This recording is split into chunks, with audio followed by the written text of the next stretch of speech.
Ladies and gentlemen, today I stand before you to speak about a topic that is as old as humanity itself, and yet remains as relevant today as it was in the past: the connection between the poor and God.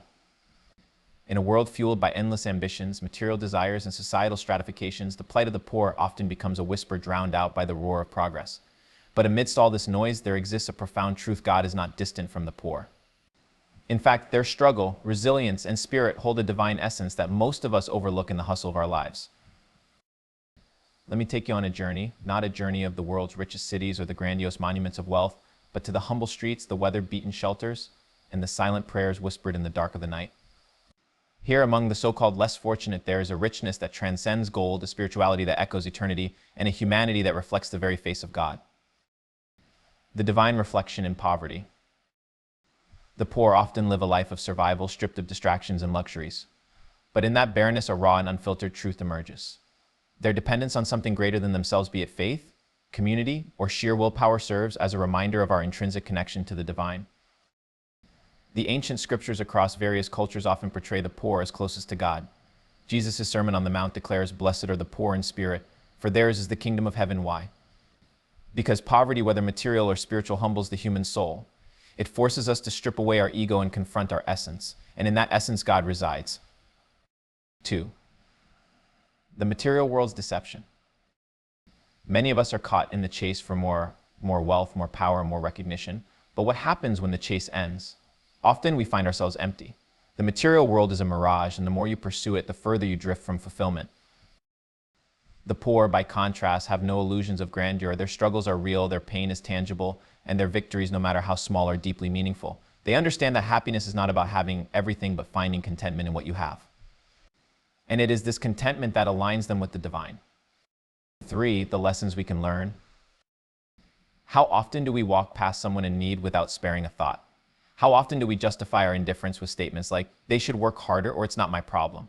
But the truth is, their struggles are a mirror reflecting our collective humanity. The poor remind us of our duty to each other. They challenge our complacency and call us to action. From them, we learn resilience, we learn gratitude, and above all, we learn faith. Their prayers are not elaborate, their faith is not complicated. It is pure, born out of necessity, and unwavering in its simplicity. And in that purity lies the essence of God's love. 4. How to align ourselves with the divine purpose.